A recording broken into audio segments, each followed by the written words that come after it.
welcome to this first mini webinar in the beginner series Spark Your Story and Build Your Family Tree. I'm Barbara Beauregard, your presenter today. Whether you're just starting out or thinking about diving into your family history for the first time, you're in the right place. I will show you some very easy ways to begin your family history journey. So, let's explore how easy it can be. Why does your story matter? Every family has a story, and every story begins with a spark. Now, preserving these memories isn't just about names, it's about identity, connection, and legacy.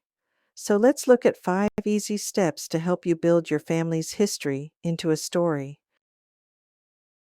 First, you will need to get yourself a notebook, a printable form, or a computer to write down your information. You don't need anything fancy. Now let's begin by writing down what you already know. Start with yourself, your name, date of birth, and where you were born. Do you know who your parents and grandparents are? If so, write their names along with when and where they were born. Don't worry about not having all these details.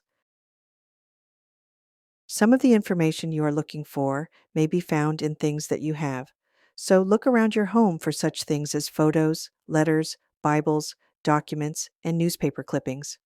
They often hold more clues than you might think.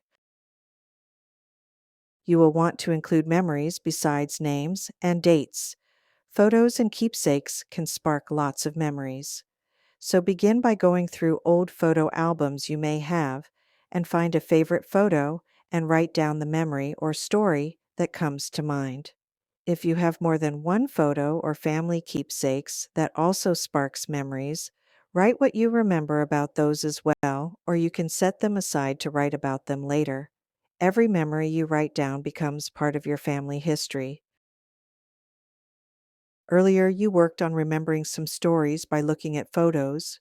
Were any of those stories about you? We often overlook ourselves in genealogy, but your story is a valuable starting point for future generations. Record your own memories, not just your ancestors', because you are part of the story too. So don't forget to include your childhood memories, family traditions, milestones, and stories you know and remember. Think about the memories you have of relatives you've met, pets that you had, places you lived, and schools you attend.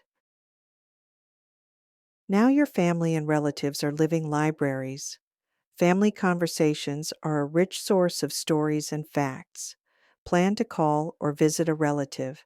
Before you call or visit, create a list of questions that you think the person you will be asking to will know the answers. Make the questions simple so they trigger their memories. Keep it casual and write down or record what they share. Having just one conversation can reveal forgotten stories or open new doors in your research. As a courtesy, you should ask for their permission to record their conversation.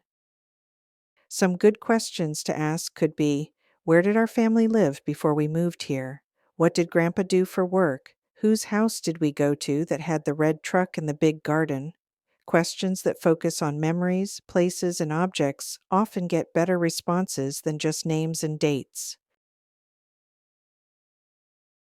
Now take what you've gathered and draw out a simple tree diagram or use free online tools like Family Search or WikiTree. Again, it doesn't need to be fancy, it's about seeing the connections and creating structure for your future research. Mark any unknown details with a question mark. Those question mark marks you put in your tree diagram represent gaps in your information and will become your next research path. Think of these gaps as your research roadmap. They will show you what direction you need to go and what to explore next. Now create a list with these clues and write down what you want to learn next, like who is missing, which dates or places of birth and or death are unknown.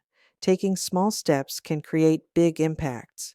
Creating a simple spark list of what you would like to know, who to ask, and things you want to explore or verify next can be very helpful in keeping on track and organized.